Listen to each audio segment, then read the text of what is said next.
중대재해처벌법 되니까 이제 컨설팅비만 엄청 올려서 무슨 컨설팅 지원 사업비를 지금 1,500원 쓰고 계시더라고요. 제가 그래서 이걸 봤어요. 이게 전문건설협회에서 중대재해처벌법 대응 매뉴얼입니다.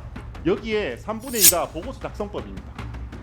이게 너무 모든 것들이 서류상 작성만 요구하고 있다라는 비판이 너무 많고, 그래서 실제로 하나씩 봤습니다. 제가 보니까요.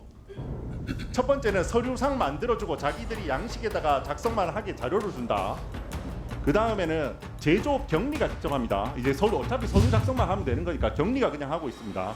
중소기업 같으면 서류 작성할 사람이 없으면 그러면 예방 조치가 안 된 거기 때문에 사고 나면 그냥 구속입니다. 이제. 네, 대구 북구갑의 우재준 의원입니다. 오늘 중대재해처벌법과 산재 예방에 대해서 총체적으로 좀 여쭤보도록 하겠습니다. 먼저 국민들께 우리가 먼저 중대재해처벌법에 대해서 조금 통상으로 이해하는 것과 조금 다르게 한번 이걸 꼼꼼하게 저는 두 가지로 개념을 나눠서 봐야 한다고 생각합니다. 중대재해처벌법이라는 건 그냥 사고가 나면 바로 경영자를 구속하자라는 법은 아니고요. 중대재해처벌법에서 요구하는 안전예방 조치들이 있고 그 조치들을 하지 않은 다음에 그래서 사고가 난 경우에 그에 따른 책임을 지자는 법이잖아요. 그렇습니다. 그렇기 때문에 사실 이 법도 그 중대재해처벌법에서 그 요구하는 그 안전조치 사항들을 하라고 유도하는 그런 법이라고 이해한 게 맞습니다. 그냥 단순히 경영자를 그냥 사고 나면 무조건 잡아가겠다라는 이런 법은 아닙니다. 그렇기 때문에 사실은 그 예방조치가 중대재해처벌법에서 요구하고 있는 예방조치가 적절한지에 대해서 반드시 우리가 한 번씩 고민을 해봐야 됩니다. 실제로 이것들을 어떤 것들을 요구하는지 제가 하나씩 좀 봤습니다. 봤는데 보니까 이게 너무 모든 것들이 서류상 작성만 요구하고 있다라는 비판이 너무 많고, 그래서 실제로 하나씩 봤습니다. 제가 보니까요. 안전보건 경영방침에 설정하면서 경영방침 추진 계획서 같은 거 세우면 됩니다. 작성하면 됩니다. 전담 조직 설치, 이것도 그냥 조직도 그리면 됩니다. 위험 요인 확인 개선, 이거 평가표 쓰면 됩니다. 예산 편성 집행, 통장 나누면 됩니다.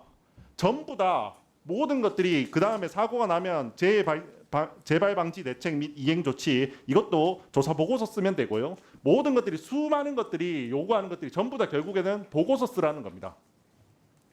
혹시 제가 그래서 이걸 봤어요. 이게 전문건설협회에서 중대재해처벌법 대응 매뉴얼입니다. 여기에 3분의 2가 보고서 작성법입니다. 혹시 차관님 이제 중대재해처벌법 관련해서 기업들이 컨설팅 받는 거 알고 계시지요? 예. 혹시 그거 반응 한번 본 적 있으십니까?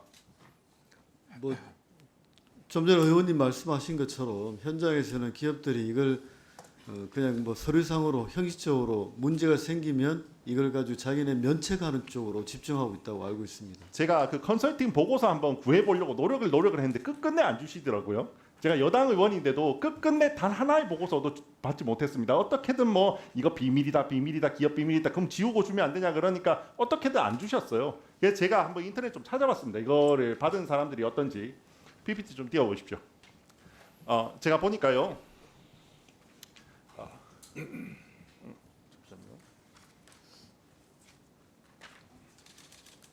보면 첫 번째는 서류상 만들어주고 자기들이 양식에다가 작성만 하게 자료를 준다.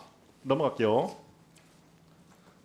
두 번째는 작년에 보니까 전담 조직이 없어서 자기가 서류 준비 흐름과 방향에 대해만 컨설팅 해준다. 그 다음에는 제조업 격리가 직접 합니다. 이제 어차피 서류 작성만 하면 되는 거니까 격리가 그냥 하고 있습니다. 그 다음 넘어갈게요. 이게 실효성이 없게 다 이렇게 되고 있다는 비판입니다. 이게 그나마 서류를 작성할 수 있는 조직이 있는 데는 그나마 다행인데요. 중소기업 같으면 서류 작성할 사람이 없으면 그러면 예방 조치가 안 된 거기 때문에 사고 나면 그냥 구속입니다. 이제. 저는 이거를 이야기하면서 우리가 산재 예방에 대해서 이 처벌이라는 수단이 과연 적절하고 잘 기능할 수 있는지 다시 한번 좀 고민해야 한다고 생각합니다. 왜냐하면 중대재해처벌법의 내용을 보면요, 되게 좋습니다. 이게 안전보건 목표 경영방침을 설정하는 그런 회사를 만들자, 스스로 위험 요인을 확인하고 개선하는 그런 회사를 만들자, 그리고 안전보건 관련된 이제 전담 조직을 두는 회사를 만들자, 아주 좋은 회사를 만들자는 거예요. 자, 그런데 왜 어렵냐면 이거는 형사 책임이라는 거의 근본적 한계 때문입니다. 자, 우리가 열심히 일하지 자, 우리가 횡령하는 직원 처벌할 수 있습니다. 근데 열심히 일하지 않는 직원 형사 처벌할 수 있습니까? 불가능합니다. 왜냐하면 형사 책임은 기본적으로 명확성의 원칙이 적용되기 때문입니다. 그냥 열심히 일하지 않았다 이것만 가지고 처벌할 수 있는 게 없습니다. 그러면 열심히 하지 않은 게 뭔가라는 기준을 만들어야 되는데 그 기준을 만드는 게 너무 모호하고 불가능하기 때문에 어렵습니다. 사실 중대재해처벌법에서 요구하고 있는 이 수많은 요건들은 사실은 아주 이상적인 회사를 만들자는 거예요. 맞습니다. 아주 좋은 방법입니다. 우리가 이 사회로 가야 될 겁니다. 근데 이거를 형사 처벌이라는 수단으로 만들자라는 거 굉장히 어렵습니다. 그러니까 계속해서 이제 중원부원 되는 이상한 서류들만 계속 요구하는 그런 일이 발생하고 있습니다. 차관님, 다른 우리가 산재를 예방하자라는 아마 생각은 모든 사람이 가질 겁니다. 경영자들도 같을 거예요. 경영자들이라고 해서 사고 난다고 좋아할 사람 그런 악마 같은 경영자들 많지 않습니다. 그러면 그 사람들이 일을 하게 하는 다른 수단들 굉장히 많습니다. 우리가 최근에 비트로셀 네. 사건도 알고 계시죠? 예. 비트로셀 같은 경우는 아리셀하고 비슷한 회사였고 비슷하게 2차 전지를 만드는 회사였고 거기는 사고가 났는데도 불구하고 이게 그 문도 많이 뚫어두고 다른 원래 법에 하지 않아도 되는 법 이상의 조치들을 많이 해놔서 사고가 하나도 없었잖아요. 근데 그 조치들에 대해서 어떤 보상이나 투자비를 지원받은 게 있냐니까 한 개도 없다 하시더라고요. 한 개도 없고 그러면 어떻게 할 수 있었냐라고 하니까 한마디 하시더라고요. 자기 회사는 그냥 수익이 좀 많이 나서 그냥 이익금이 많아서 그냥 했다. 이게 끝이었어요. 계속해서 기업들에게 이걸 유도하는 방법으로 가야 됩니다. 조금씩 할 수 있습니다. 매칭 사업도 할 수 있고요. 심사해서 이렇게 할 수도 있고요. 최근에는 뭐 그런 사업들을 조금씩 이제 시도를 하시더라고요. 안전동행 지원 사업 이런 것들 시원하고 계신데 아마 반응도 괜찮을 겁니다. 분명히 괜찮을 겁니다. 우리가 이런 사회를 충분히 만들 수 있고요. 기업가들하고 함께 갈 수 있습니다. 기업을 움직이는 건 사실 돈의 힘이 무섭습니다. 기업을 움직이는 가장 직접적인 힘이거든요. 우리가 기업가 처벌하는 게 목적이 아니라 산재 예방하는 게 목적이잖아요. 예. 그러면 그런 사업들도 같이 봐주십시오. 그리고 여러 가지 아이디어들은 우리가 고민해서 만들어낼 수 있는 거 엄청나게 많습니다. 저는 컨설팅 같은 것도요. 컨설팅을 지금 막 이게 중대재해처벌법 되니까 이제 컨설팅비만 엄청 올려서 무슨 컨설팅 지원 사업비를 지금 1,500억씩 쓰고 계시더라고요.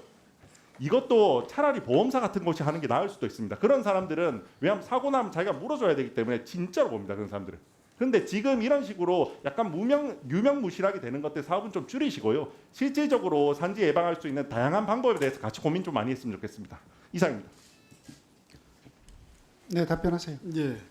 지금 의원님 말씀에 저희가 이제 반박할 거리가 별로 없는 것 같습니다. 결과적으로 저희가 중대재해가 전반적 트렌드는 줄어들고 있지만 세부적으로 보면 현장에서 어려움을 많이 토로하시는 분들이 많아서 의원님 말씀에 저희가 충분히 공감하고 다만 저희 중대재해법 자체가 이게 안전을 경영의 핵심 요인으로 생각하라고 해가지고 경영 책임자한테 이제 의무를 규정하는 부분이고 좀 전에 말씀하신 것처럼 저희가 이제 우리 의원님들께서 워낙 많은 지적을 하시지만은 위험성 평가의 핵심은 사실은 노사가 자율적으로 해야 되는 부분이고 아까 말씀하신 비츠로셀 같은 경우도 그분이 예전에 이제 화재가 나서 다 망한 다음 그 전소된 다음에 다시 이제 그걸 가지고 만드셔가지고 지금은 실효성에 기반한 공장을 만들어가지고 아리셀과 이제 대책되는 그런 이제 결과가 나타났는데 저희 생각도 좀 더 지금 아까 말씀하신 것처럼 컨설팅 이런 부분들은 저희가 좀 아픈 부분입니다.